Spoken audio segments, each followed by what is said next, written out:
Shalom family, good morning, good evening, good afternoon, how is everybody? Right, so where were we? We were in the Black Jacobins and we were talking about Toussaint, how he tried, I said how he begged and pleaded. Obviously he didn't beg and plead. He explained, he demonstrated, he asked. Look, just let me do this because we can't trust these people. The place was prospering, everything was fine, But within doing all these things, there was challenges. Challenges. I mean, can you imagine trying to run an island with certain members of our communities?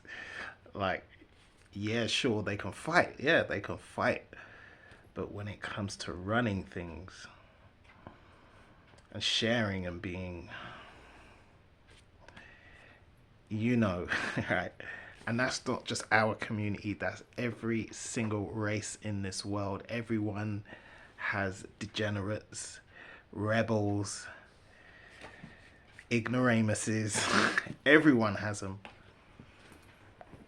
So he needed the smart people. He needed the free blacks. He needed the mulattoes who now have land, inheritance, education. And also he needed the whites as well. But as I said before, he set up schools. So he had his mind to the future. Home, family, future. He had his mind on it.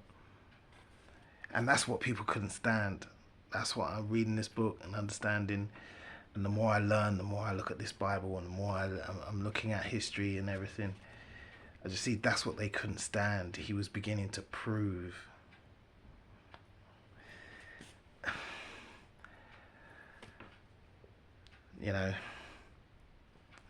I don't want to spoil the whole book, because I really do want people to read this book, because me walking around with this book, just stuffed down my back here or sticking out my pocket, because I wear cargos a lot, so I can just carry my book in there, stick a book in there. And people who have spoke to me, 2 teachers have approached me and say, oh yeah, that's a really good book. I was at a tube station and one guy said, oh, that's a really good book you read. And he was like, oh yeah, I'm a teacher. They would just come back from sort of NHS protest. And I was like, oh yeah, okay, yeah, it's good, it's good. And one time I was in the supermarket, just in a queue, sticking out my back. And some lady said, oh, it's really interesting you're reading this book. And I said, yeah, you know what, I haven't been reading books for long, but I'm really getting into them, and this book's amazing. I can't stop reading it. But this it just shocked me how loads of people know about this and we don't. And I've tried to share, oh bruv, you read this book, take a screenshot, read this book, man, you need to read this book.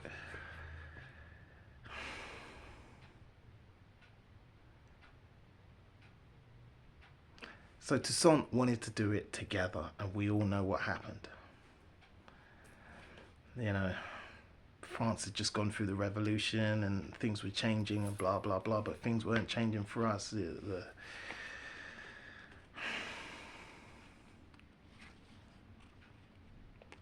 Just frustrations. So I know what Toussaint's mistakes were, but he was stuck in a position where trust and competence, he was paranoid. Standard. That's standard. Even I realize that today. You'd rather be so hyper vigilant that you border on paranoia, maybe just slightly crossing the line, yeah, than just be so casual, so nonchalant that you're way over the line into complacency. I'd rather be Yeah, rather be borderline on paranoia than complacent. I'm sorry, especially in special times like this. The dude was paranoid. He was overcautious. He spent a lot of time alone. I don't want to spoil the book.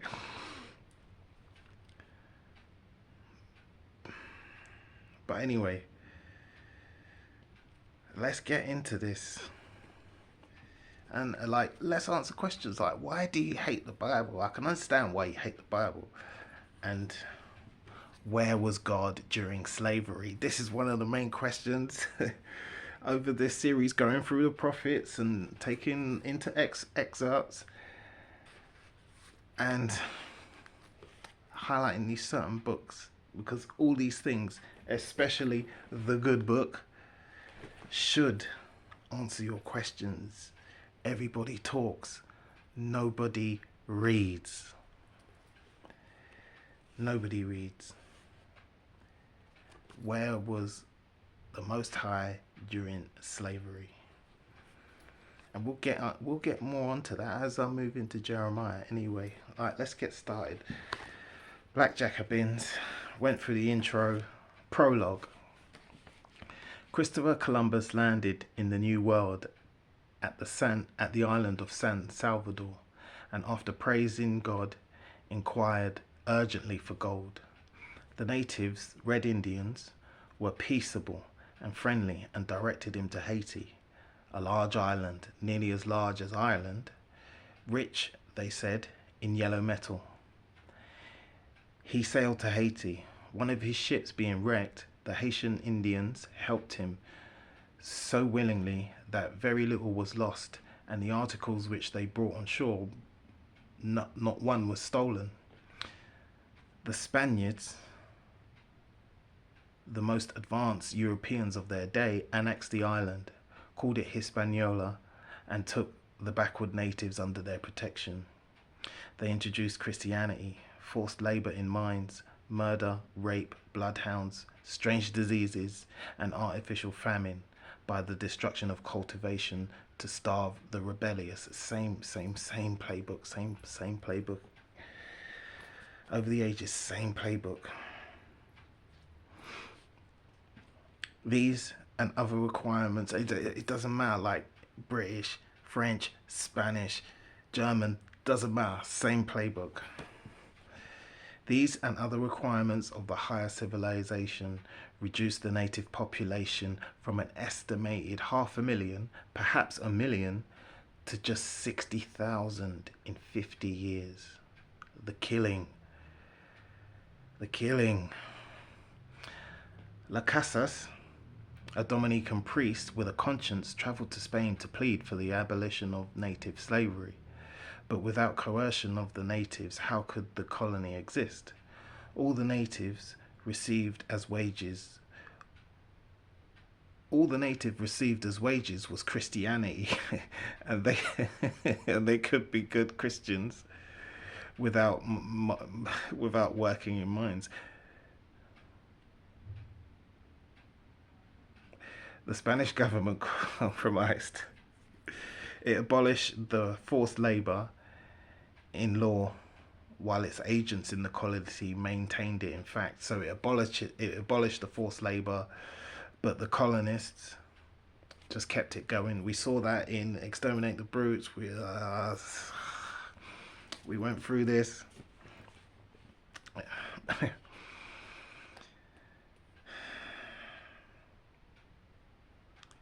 For say they maintained it.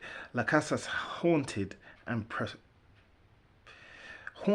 the prospect of seeing before his eyes the total destruction of the population within one generation, hit on the expedient of importing the most robust Negroes from a populous Africa.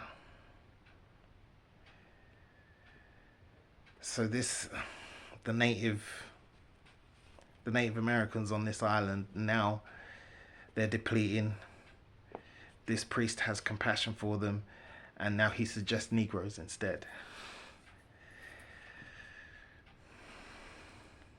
In 1517, Charles V authorized the export of 15,000 slaves to San Domingo, and thus priest and king launched on the world the American slave trade and slavery. Spanish and Portuguese. And then you see the British and the French, and they all got jealous, and they were like, these guys are making a killing, let's do that as well.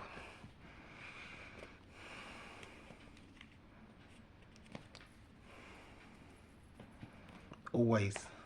The Spanish settlement founded by Columbus was on the southeast of the island. In 1629, some wandering Frenchmen sought a home in the little island of Tortuga, 6 miles off the north coast of San Domingo, to be followed by Englishmen and Dutchmen from Santa Cruz. Tortuga was healthy, and in the forest of western San Domingo roamed millions of wild cattle which could be hunted for food and hides. To Tortuga came fugitives from justice, escaped galley slaves, debtors unable to pay their bills, adventurers seeking adventure or quick fortunes, men of all crimes and all nationalities. Same. Criminals, dudes fleeing the crown, people who didn't want to, rich men who didn't want to pay taxes, all fleeing to the new world, new islands. The worst, the scum of Europe. Same in Australia.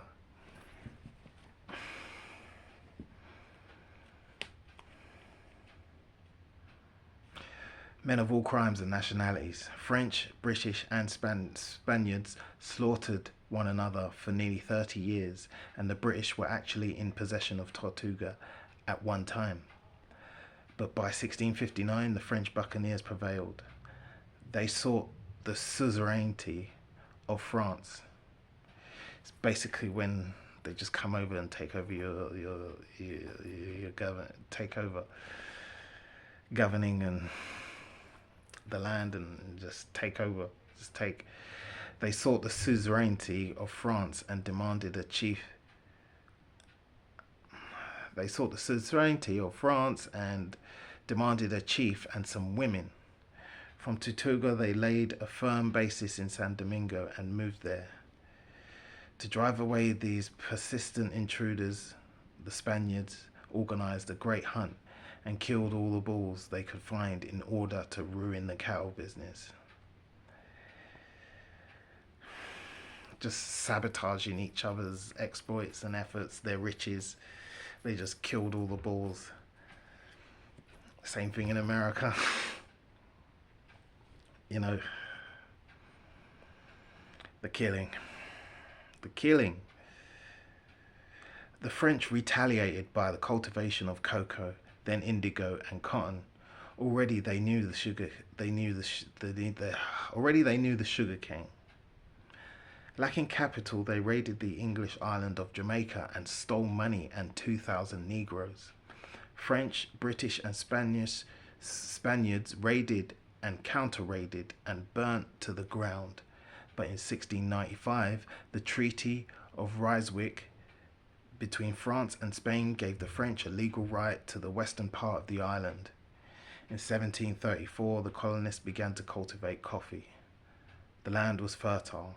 France offered a good market, but they wanted labor. In addition to Negroes, they brought whites, the engages. How I would say that in French,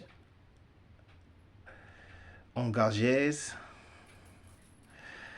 You know, that's why this book's difficult, because of the pronunciation in French, but the word is engages.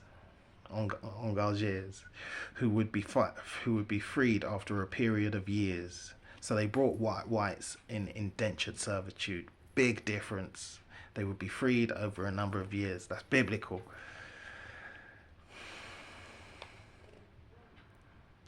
So little did they bring the Negroes because these were barbarous or black,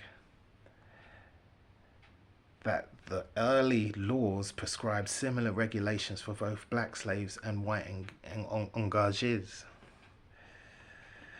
But under the regimen of those days, the whites could not stand the climate. So the slaves bought more and more Negroes. So the slavers bought more and more Negroes in numbers that leapt by thousands every year until the drain from Africa ran into millions. Chapter 1, The Property. The slavers scoured the coast of Guinea. As they devastated an area, they moved westward and then south, decade after decade, past the Niger, down the Congo coast, past Luango and Angola, round the Cape of Good Hope, and by 1789, even as far as Mozambique on the eastern side of Africa. Guinea remained their chief hunting ground. From the coast, they organized expeditions far into the interior. They set the simple tribesmen fighting against each other with modern weapons over thousands of square miles. I was talking about earlier about how they had seen the gun, but not everybody had seen it. That's the typical divide and conquer now. Remember that line I read in the other book? The British seeked to provoke hostilities. Never forget that line, I'm telling you.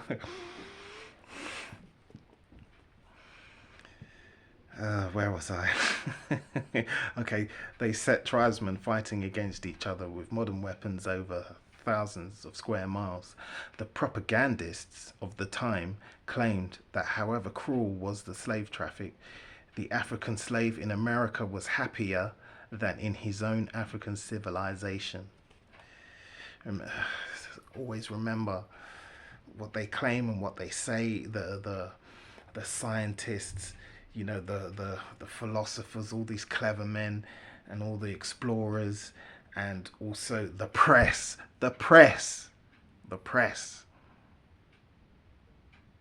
They always dress things up. They report what they're told. You know, these men, they're actually monsters, and they commit atrocities, horrifying atrocities, and they come home heroes with stories about this and stories about that and blah blah blah blah blah blah, as an excuse to gather more men and come back, more men and weapons.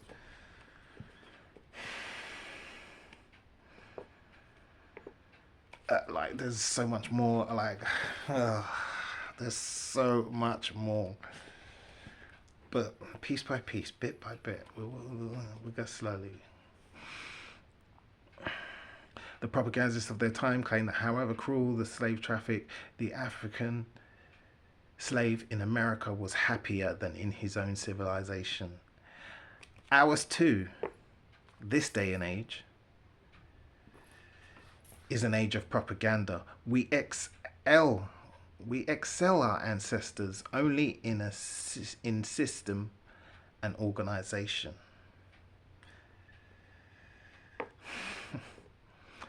So we're exactly the same, but we excel in how it's organized and the whole systematic mess.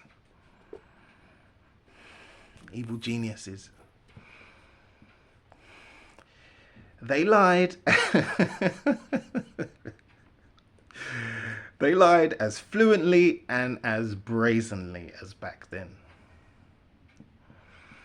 John 8:44.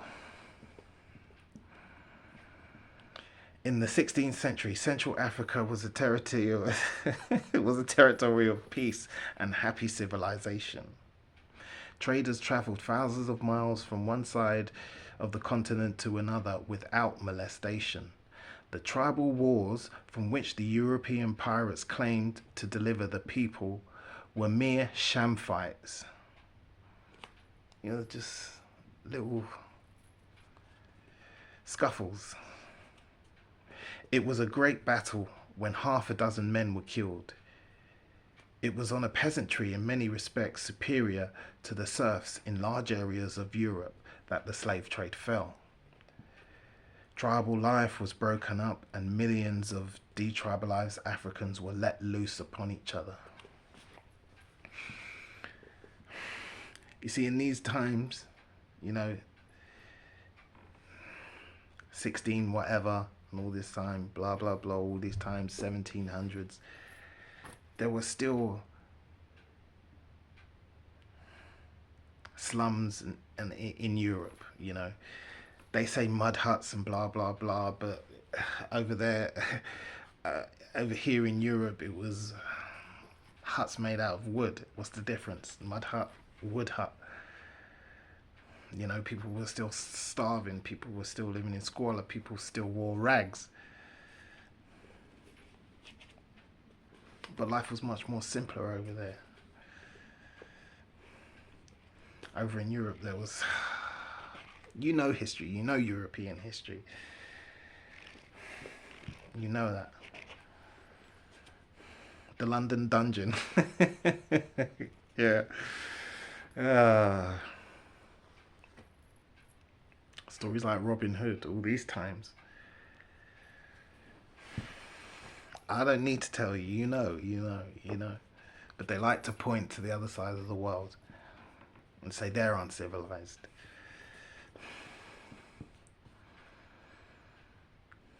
Tribal life was broken up and millions of detribalized Africans were let loose upon each other.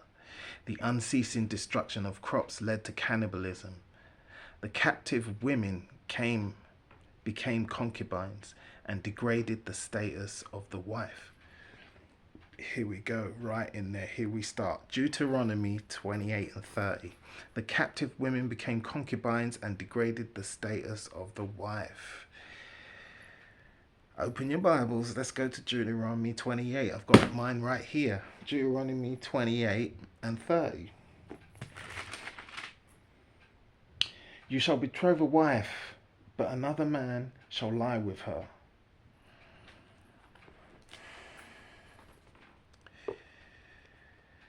The captive women became concubines and degraded the status of a wife. Tribes had to supply slaves or be sold as slaves themselves. Violence and ferocity became the necessities for survival, and violence and ferocity survived. The stockades of grinning skulls, the human sacrifices, the selling of their own children as slaves, the horrors were the product of an intolerable pressure on the African peoples, which became fiercer through the centuries. Deuteronomy 28:32, sorry. Deuteronomy 28:32. Your sons and daughters shall be given to another people, and your eyes shall look and fail with longing for them all the day long. And there shall be no power in your hands to prevent it. So they come in, weapons, alcohol, you know, pit tribe against tribe. It's the same old playbook. They did it to the Native Americans. They did it to the Australians. They did it in South America. Tribe against tribe. Now it's like, oh, do you know what? For us to leave you alone, you've got to go and give us these people. We'll give you weapons to do so. Oh, we see that you're their enemies. You guys had a fight the other day and such, and blah, blah, blah. And just wickedness and cruelty and shit stirring. And I mean, don't get me wrong. Of course, other countries and neighboring tribes, they had disputes. But the capitalizing and the stirring up, the exacerbating, and then it's like, oh, you give us them people and blah, blah, blah. And then, oh, we'll give you these guns, we'll give you this, we'll give you that. And then corruption. The age-old tale. Which is running rife in these days. Ay, wickedness.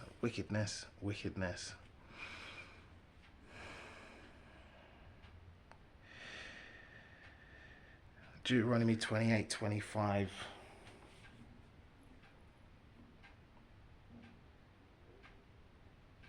So with all that, it says, the Father shall cause you to be struck down before your enemies. You shall go out one way against them and flee 7 ways before them. You shall be tossed to and fro and be terror among to and fro, and be a terror among all the kingdoms of the earth. Tossed to and fro, like you will flee 7 ways before them. We went through that with the gun. We went through that.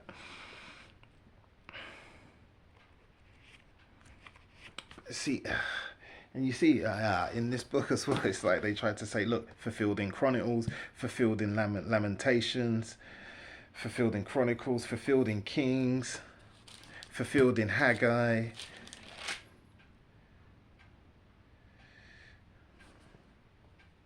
Fulfilled in Kings. There are a few examples where it says fulfilled, go around rubber stamping, fulfilled. But in these two little books I'm reading, I'm giving you more examples than these Bible scholars could give within the Bible, just in this 400-500 year period.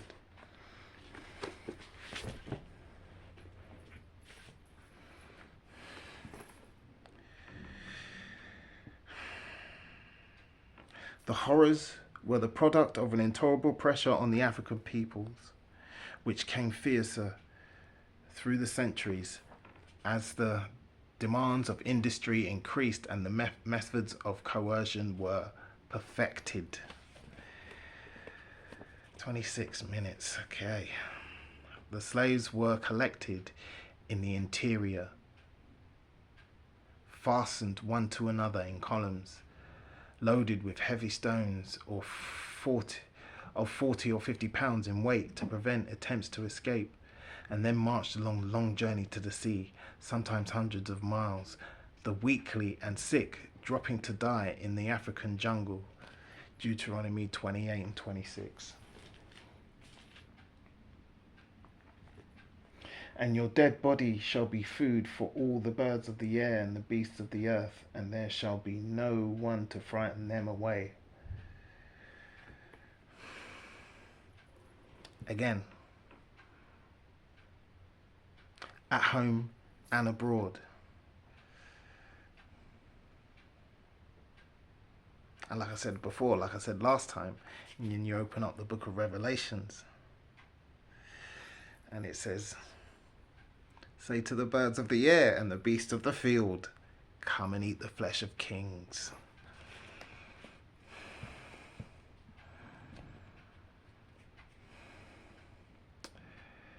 Long journey sea, sometimes hundreds of miles, the weakly and the sick dropping to die in the African jungle. Some were brought to the coast by canoe, lying in the bottom of a boat for days on end, their hands bound, their faces exposed to the tropical sun and the tropical rain, their backs in the water, which was never bailed out. At the slave ports, they were penned into trunks for the inspection of the buyers. Night and day, thousands of human beings were packed into these dens of putrefaction, so that no European could stay in them for longer than a quarter of an hour without fainting. The Africans fainted and recovered, or fainted and died. The mortality in the trunks being over 20%. Outside in the harbour, waiting to empty the trunks as they filled,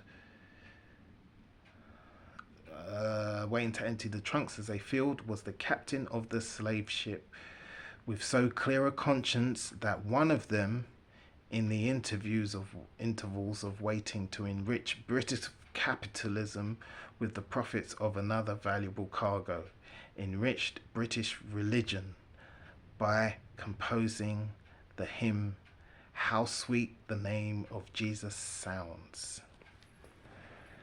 See, I love this, man, because it's like, did he know what he was writing? Did he know when he was what he was writing?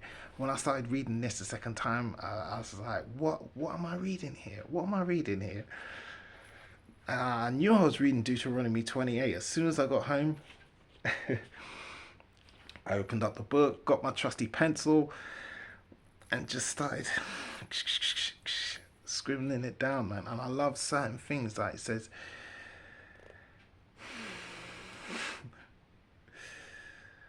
was the captain of the ship with so clear a conscience that one of them, in the interviews of waiting to enrich British capitalism with the profits of another valuable cargo, enriched British religion by composing the hymn, How Sweet the Name of Jesus. You know how triggering that word now is now being used on the opposite. It's being used for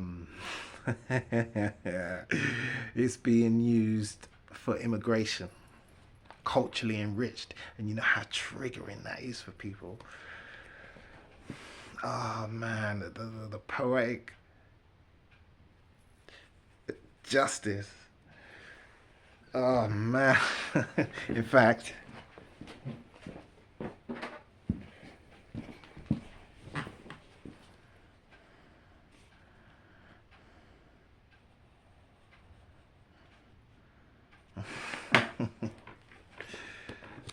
brilliant. It's just so good, man. On the ships, the slaves were packed in the hold of galleries, one above another. Each one was given 4 or 5 feet in length, or 2 or 3 feet in height, so that they could neither lie at full length or to sit upright. So imagine if you're like 6 foot, brother, or even taller than 6 foot, like, and you've only got 4 foot space. You can't sit up. You just cramped like this for months, for days, for weeks.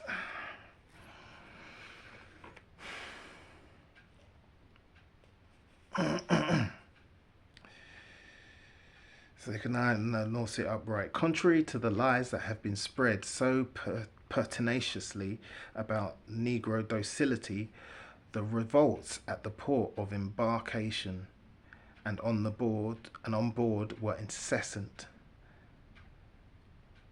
so that the slaves had to be chained, right hand to right leg, left hand to left leg, so they can just barely reach, and attached in rows to long iron bars. In this position they lived for the voyage, coming up once a day for exercise and to allow the sailors to clean the pails. But when the cargo was rebellious or the weather bad, then they stayed below for weeks at a time. The close proximity of so many naked human beings, their bruised and festering flesh, the foetid air, the prevailing dysentery, the accumulation of filth, turned these holds into a hell. During the storms, the hatches were battened down, and in the close and loathsome darkness, they were hurled from one side to another by the heaving vessel, held in position by the chains on their bleeding flesh. No place on earth, observed one writer of the time, concentrated so much misery as the hold of a slave ship. Deuteronomy 28:68. The slave ship, yep. And the Father shall bring you into Egypt again with ships, by the way about which I said to you, you shall never see it again, and there you shall be sold to your enemies as bondmen and bondwomen, and no man shall buy you. No man shall buy your freedom.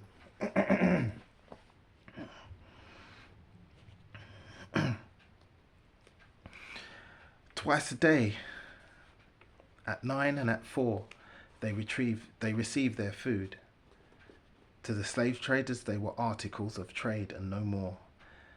A captain held up by the calms or adverse winds was known to have poisoned his cargo.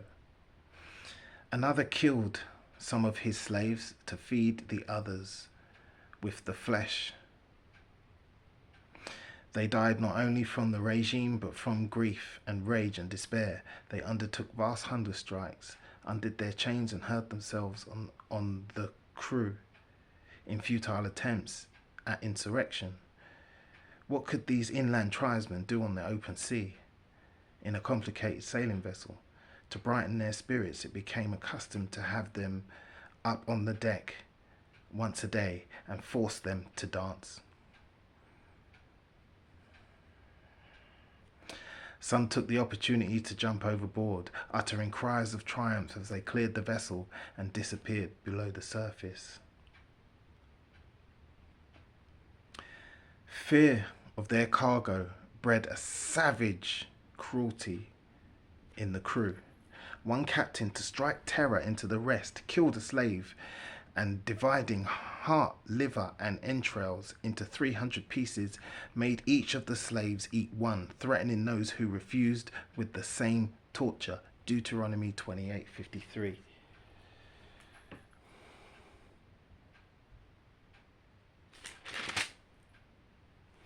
And you shall eat the fruit of your own body, the flesh of your sons and daughters, whom the Father your God has given you, in the siege and in the straitness, wherein thine enemies shall distress thee.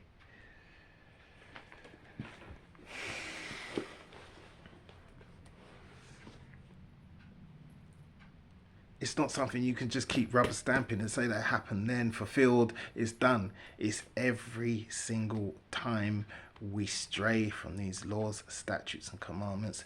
This is what happens to us. We go into captivity, we lose our home, we get terrorized by another nation. It happened again and again and again and again and again. And yeah, these things might have happened during Chronicles. It happened here, it happened there. But in this 400-year period, the Atlantic slave trade, we're hitting marks, we're hitting points here, we're hitting...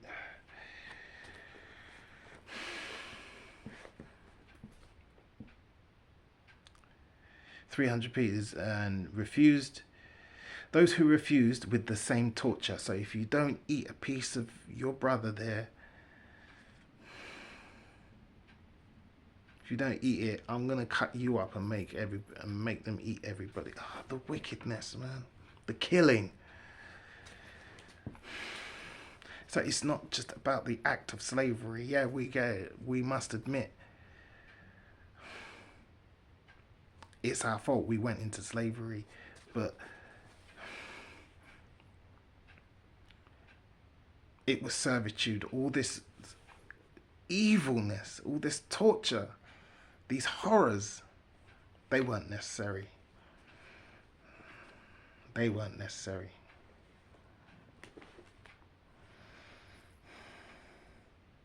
What you want someone to say is that, oh, it's okay, God made you do it. But no, nobody's going to say that. Nobody's going to say that. Because here it says, it will happen to you. He knew who you were. He handed you over to us. And people want to debunk this and debunk that and say, no, it was Egypt and blah, blah, blah. But reading this book and reading all these books and seeing this and just adding it all up, I can clearly see that it was meant for this specific age. The last 500 years we've been through, it was meant for that specific time. The last captivity, the most brutal.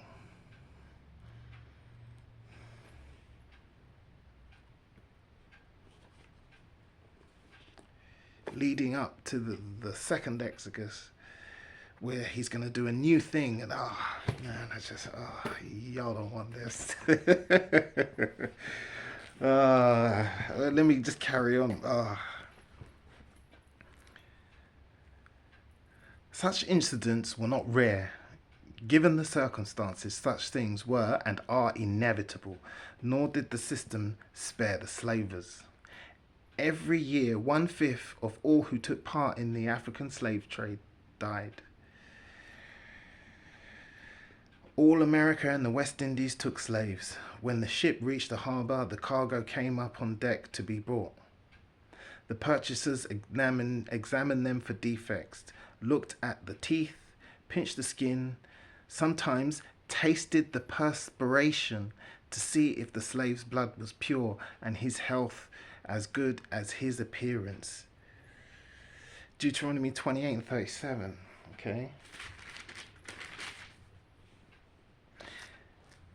And thou shalt become an astonishment, and a proverb and a byword among all nations, whether the Father shall lead thee. So not everybody had seen Negroes, you know? Not everybody had seen Africans fresh off the boat. And everyone's fascinated. They're pinching, they're prodding them, they're poking them, they're fascinated, you know? Becoming an astonishment everywhere we went, even...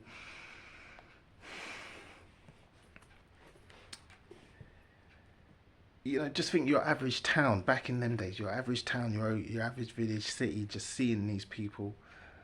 Now, back in the day, back, yes, there was but there was a period when black people were chased out of Europe and murdered in their thousands, let's just say hundreds of thousands, because in certain countries weren't that populated, but they were murdered in their thousands.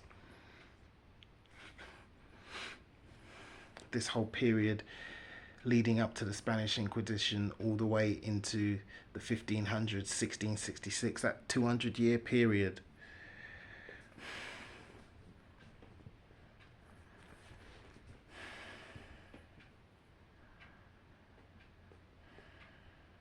And it would have got to a point where even if you were free living in Europe, you had your own business, you had your own life, you had brought up families there. The place got so racist with all the doctrines and all the church saying the curse of Ham and everything and all that nonsense. People were being captured and sold into slavery, like in 12 Years a Slave. Right, I'm running out of time, man. All right, let's get this done. America is took the same and bought, blah, blah, blah, blah, blah, blah, blah, blah, blah, blah. Examine the defects of the skin and tasted the perspiration to see if the slave's blood was pure and his health as good as his appearance. Some of the women, the slave-owning women, affected a curiosity, the indulgence of which with a horse would have caused them to be kicked 20 yards across the deck. Use your imagination how these women are examining the slaves. But the slaves had to stand it. Then, in order to restore the dignity which might have been lost by too intimate an examination, so the woman's feeding him up and whatever and blah, blah, blah, obviously. So obviously what's happening if she's touching certain places, what's happening to restore the dignity which might have been lost by too intimate an examination, the purchaser spat in the face of the slave. So it doesn't look like a... I'll leave it to your imagination. So,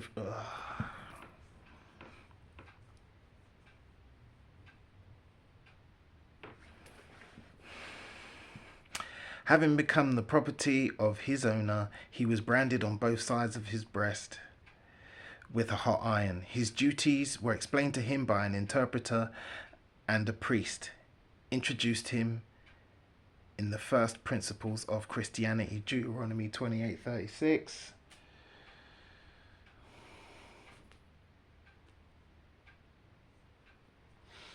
The Father shall bring thee and thy king, which thou shalt set over thee, unto a nation which neither thou nor thy fathers have known, and there shalt serve other gods of wood and stone.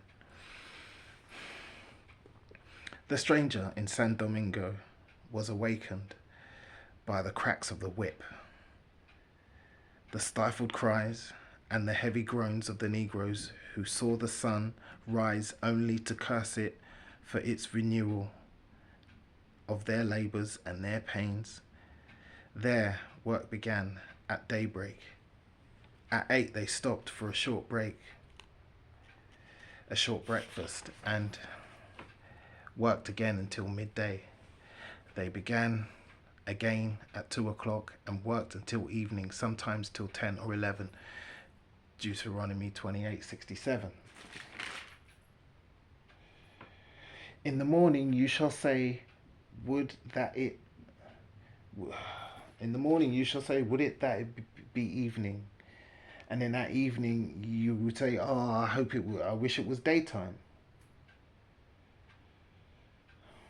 For the fear of thine heart wherewith thou shalt fear, and for the sight of thine eyes which thou shalt see. So the backbreaking, tiring work from sun up to sundown, and then the perverted horrors which went on during the night time. You're dying for the night time for all the work. You're tired. And then in the night time, you're being abused, so you're wishing to get back to work in the day. A Swiss traveller has left a famous description of a gang of slaves at work. There were about 100 men and women of different ages, all occupied in digging ditches in a cane field, the majority of them naked or covered with rags. The sun shone down with full force on their heads. Deuteronomy 28:48.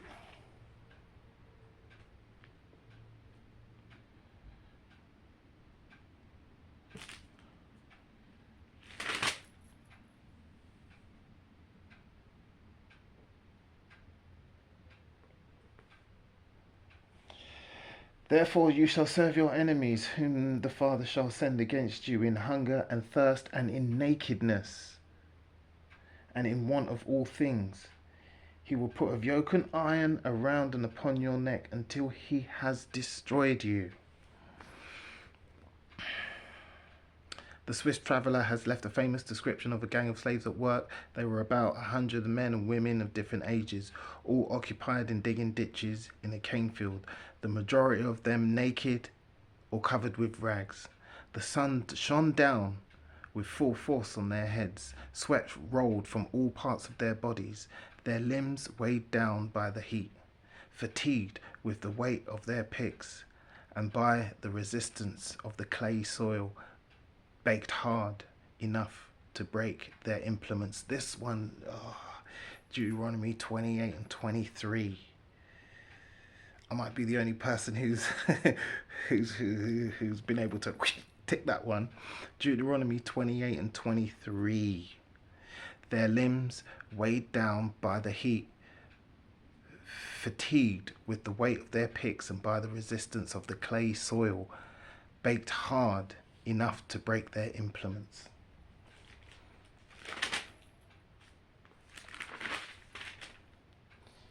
Deuteronomy 28 and 23. And thy heaven that is over thy head shall be as brass, and the earth that is under thee shall be iron. The burning hot sun is hot, they're sweating, fatigued, and then they're having to work this dry, solid clay ground.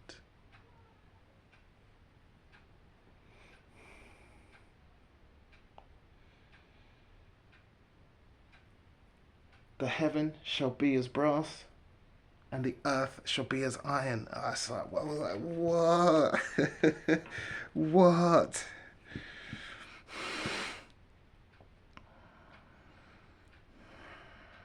Enough to break their implements, strain themselves to overcome every obstacle. A mournful silence reigned. Exhaustion was stamped on every face. But the hour of rest had not yet come. The pitiless eye of the manager patrolled the gang, and several foremen armed with long whips moved periodically between them, giving stinging blows to all who were worn out by fatigue, were compelled to take rest, men or women, young or old. Deuteronomy 28 and 50.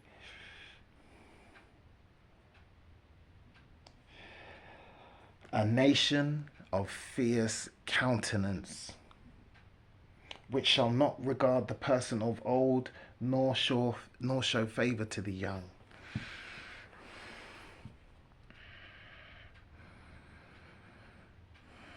With long whips moved periodically between them, giving stinging blows to all who worn out by fatigue, were compelled to take a rest. Men or women, young or old. This was no isolated picture. The sugar plantations demanded an exacting and careless labour. The tropical earth is baked hard by the sun. Round every carry of land intended for cane, it was necessary to dig a large ditch to ensure circulation of air. Young canes required attention for the first 3 or 4 months and grew maturely in 14 or 18 months. Cane could be planted and would grow at any time of the year, and the reaping of one crop was the signal for the immediate digging of ditches and the planting of another. Once cut, they had to be rushed to the mill, lest the juice became acid by fermentation. The extraction of the juice and manufacture of the raw sugar went on for 3 weeks, a month, or 16 or 18 hours a day. Went on for 3 weeks, 3 weeks a month, 16 or 18 hours a day for 7 or 8 months in the year. Worked like animals, the slaves were housed like animals in huts built around a square planted with provisions and fruits. These huts were about 20 to 25 feet long, 12 feet wide, and about 15 feet in height, divided by partitions in 2 or 3 rooms. They were windowless, so they could watch the door. They didn't want anybody sneaking out the window, so there's no windows. And the light entered only by the door only. The floor was beaten earth, the bed was of straw, hides, or rude contrivance of cords tied on posts. On these slept indiscriminately mother, father, and children. Defenceless against their masters, they struggled with overwork and its unusual complement.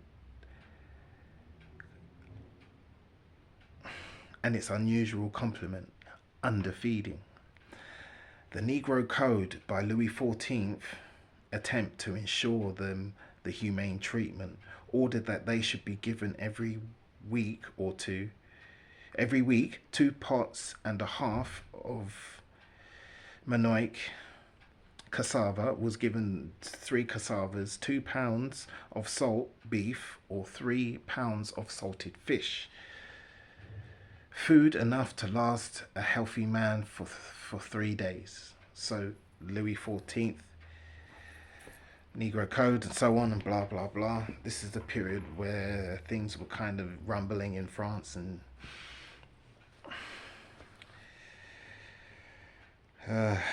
so he's ordered, like, give them food, like cassavas and potatoes and like some beef, some fish. Instead, their masters gave them 6 pints of coarse flour, rice or peas, 6 herrings. The decrees are made at home, but abroad they just completely ignore it and they do exactly what they want because there's no one watching.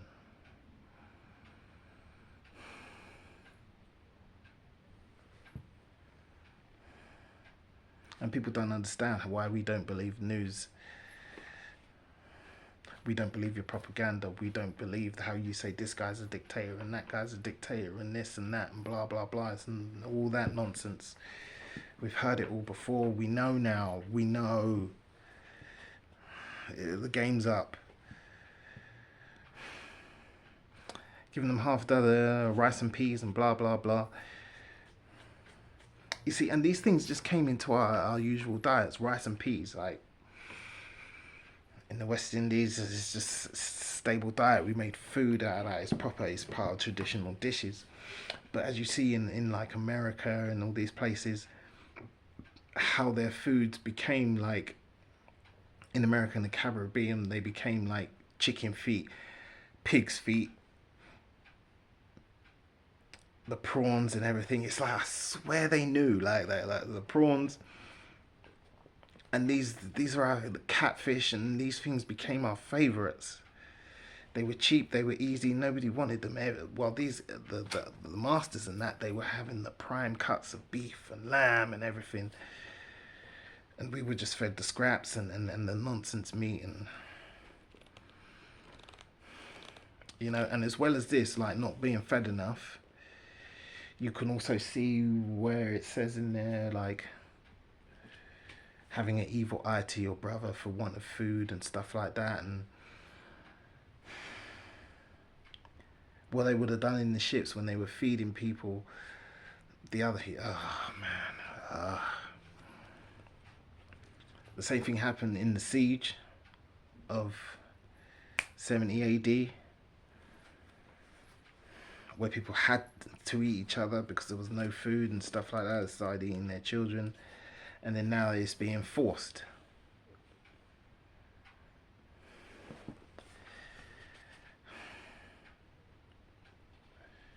Worn out by their labours all through the day and far into the night, many neglected to cook and ate the food raw. The ration was so small and given to them so irregularly that often the last half of the week found them with nothing. Even the 2 hours they were given in the middle of the day and their holidays and on Sundays and on feast days were not for rest, but in order that they might cultivate a small piece of land to supplement their regular rations. Hard-working slaves cultivated vegetables and raised chickens to sell in the towns to make a little in order to buy rum and tobacco. And here and there a Napoleon of finance, by luck and industry, could make enough to purchase his freedom. Their masters encouraged them in this practice of cultivation, for in years of scarcity the Negroes died in thousands. Epidemics broke out, the slaves fled into the woods, and plantations were ruined. You see, like, few people had like reasonable masters. Like, he served well, blah blah blah. I've got enough. I can just buy more slaves. Okay, I'm gonna free you. You know what you're doing now. You've served me well. You're industrious now. You've got your little business. And these are the weird things which I think of, because when you read this Bible and it says, when I talk about like the Most High makes promises to certain people, and maybe certain people were really seriously wicked and they did abominable things, and they served other gods, and then some people may have been more loyal over the years. Their ancestors might have been loyal and dedicated to the Most High. And it just makes me think, like, why did some people go to reasonable masters? Some people went to good masters, and then some people went to the really like psychopathic monsters. Like, my mind just spins off in these things. Like, just I go deep, man. I go deep, and I always try to lift it off the page and make it like into, what's the word? Not reality, because it's reality, but I think you know what I'm trying to say. And that's when I think about the future and as well, about the Exodus and about being in the wilderness. I think, what's the reality of things? Like, what's it really going to be like? Relationships, communities, and I think about things like that. So there we go. Like, in this book, Black Jacobins, and in Exterminate All the Brutes, like, home and abroad, the curses, these curses, which I get really upset when I see people trying to debunk. That's the beginning of the falling away. I see people who I've followed for months and sometimes even years, and I see them trying to debunk Deuteronomy 28, and I start going, here we go. Here we go. And it's like, what part of it don't you get? It's like, what you people falling away, you know. If you're gonna fall away, just fall away. There's no point in advertising it. I mean, people have been listening to you for years, and you're gonna fall away and then say, "Oh, you think the Most High is gonna be happy with you for falling away after you have a flock now, you have followers," which is down to the individual. You're a follower now, but you have to have your own discernment, your own mind, and everything. If your teacher falls away, that's his problem. But the questions, they just arise. Why are you falling away? Are you getting lost in knowledge? And why do you have to tell everybody like that you're falling away? Just disappear. Just disappear. Like, what's the falling away about? And then it's like, what is it exactly you have a problem with? Is it the Bible? So you do believe in the Most High, but you don't like the Bible. And it's just like, it's complications. And people always forget, like, people are waking up. People are new to this. This is what we have to think about. People early in their walk.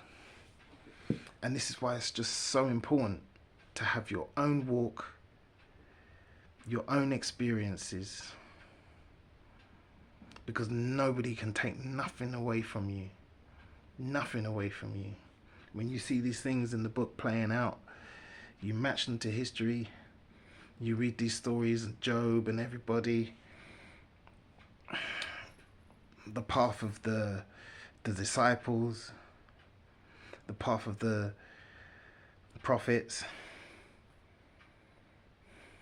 You read about the Chronicles and all sorts of stories, like I was saying, fathers and sons, and you learn about the strivings with lust, Samuel and David. And you should be able to work out your own walk, your own life from reading this book. And it's like, you fall away. It's like, so what is it now? What do you believe in? What else is there for us? What else is there for us? Because they've been laying out their plans for a very long time for us. And they have succeeded with other races, the Tasmanians, the Native Americans. They have wiped them out and taken their land. So where do we go from here? Where's your belief? What's next? Because if I was to fall away and lose my faith, then what's next for me? It's either suicide or a fight to the bleeding death. Or I just... I assimilate. I conform. I mix.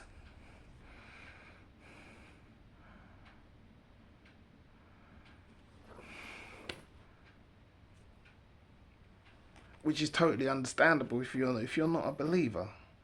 It's as simple as that. But what do we have? What is it that you don't believe? Right. Enough about falling away. People who get angry at this. Okay, you're angry at God for slavery. But here it is. We're trying to lay it out to you. All you need to do is pick up the book and read. At the end of the day, our forefathers suffered for the sins of our ancestors. The sins of our ancestors, our forefathers had to pay the price for. All we have to do is come back, put it right. You know, you didn't suffer the whippings, the beatings, the rapings, and the torturings.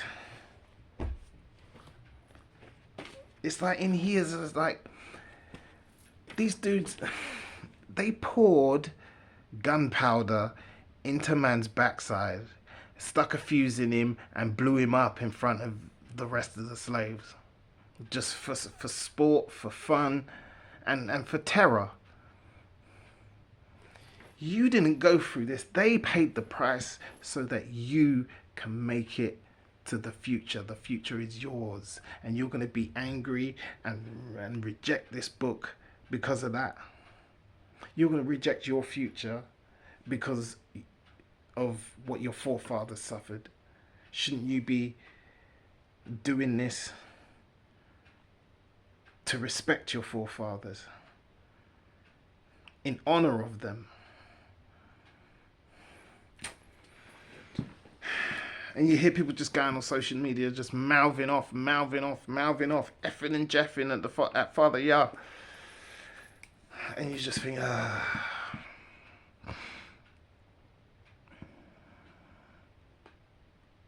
Now you know what about Paul talking about branches being snipped off so others can be grafted in. What is there not to believe? Like,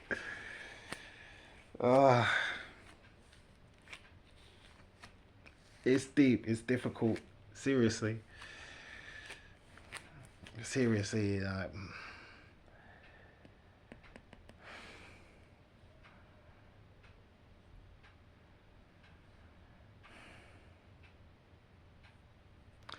But then you just humble yourself and you feel grateful that you're one of the people who have been awakened. You have taken the time.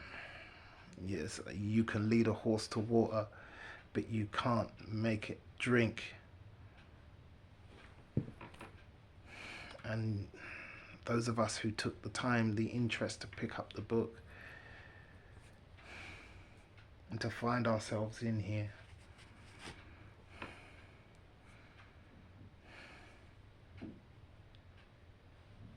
you can get lost in the knowledge all you want, but at the end of the day, what about your own experience? Didn't you have your own experience with the Most High? Didn't you ask for such things?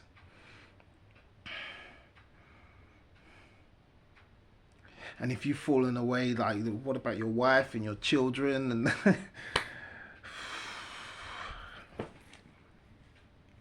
I don't know, that's all I have to say. Like, I don't know. But after what I've been through, nobody can take this away from me, man. I've just experienced too much. I've seen too much.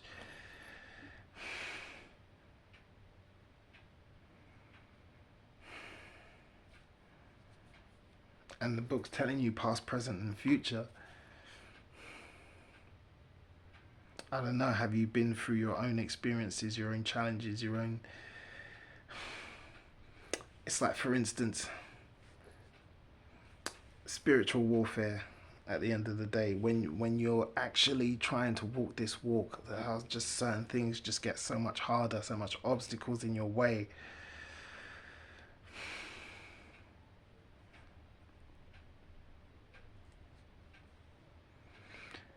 You know, as I started deciding to quit the weed and everything, like sleepless nights, I had to push through that. Stopping the porn and masturbation and everything, sleepless nights. And you have to stay on that path. You have to keep pushing. You have to get stronger and better.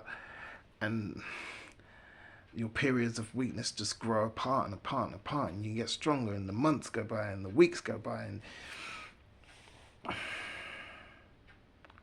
and at the end of the day, you don't crumble under that.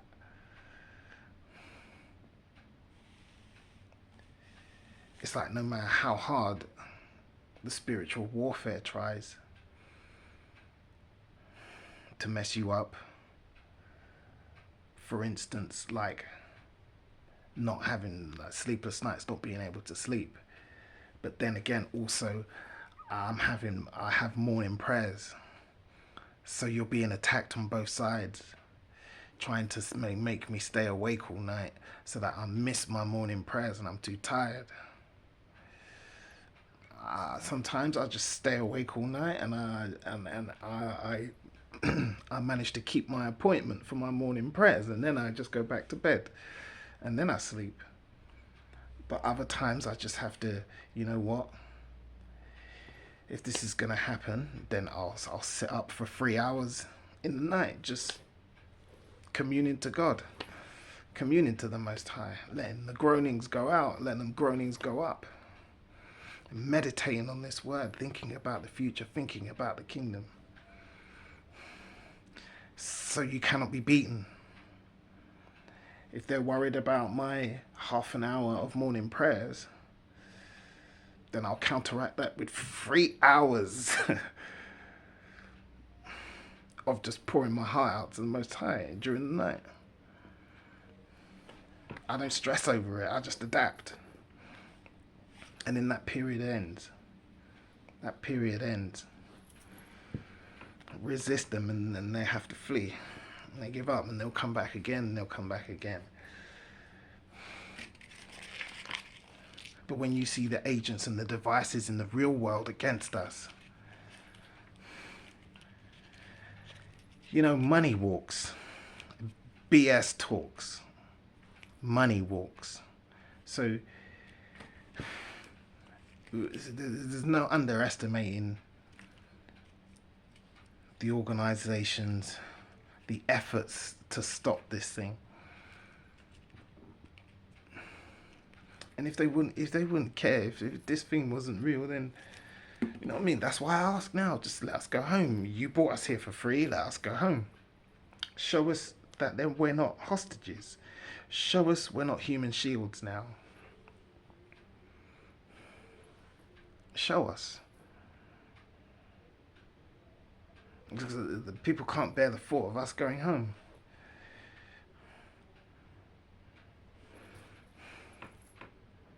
But yet they want to spend millions and make plans to send refugees to another country, but they can't send us home after we've served well, we've paid our taxes, generations we've worked for you.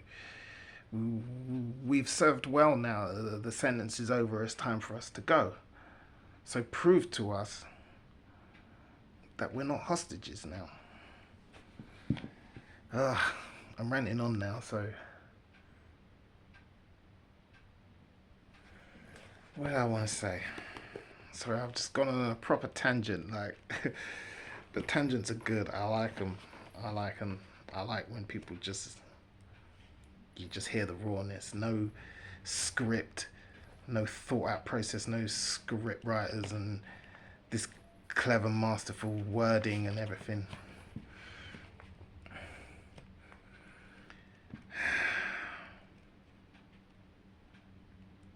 Your own walk, your own experience. Nobody can take that from you. That's what's important. There's no need to be upset and jealous of other teachers and other people on YouTube and, oh, he seems so far away in his walk. Oh, he's so good with his Bible. Look how many subscribers he's got. And oh, look, blah, blah, blah, and all this and blah, blah, blah. Don't look outward. It's your own personal walk. You have to stand in front of the judgment seat. Work out your own salvation. It's your faith. It's the relationship that's important. Above all, especially now. Be careful of the knowledge. Be careful. There's some people, there's just so much knowledge. The word of God has just left their lips. It's just left their lips.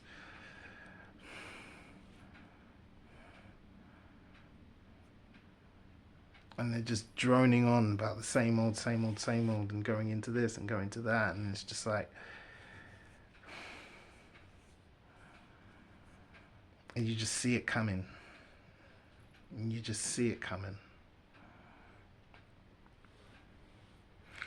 But it's written. It's written. It was always written. And just in history as well, we've always had people working for the enemy, trying to get a great name, going down to Egypt for a great name, wanting to stay in Babylon. And they love it. The enemy's within. They're comfortable where they are right now. Very comfortable. And the idea of going home, possibly back to basics, which I think we're going back to basics.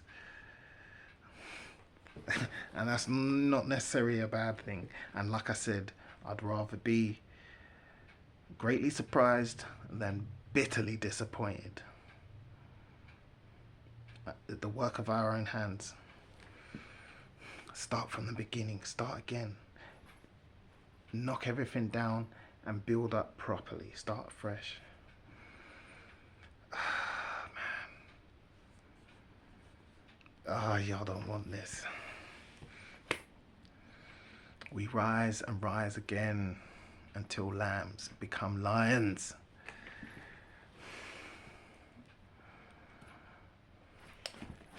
Like this word. Subscribe to the Most High. Follow the teachings of Christ. And share your testimonies. We're listening. We're listening.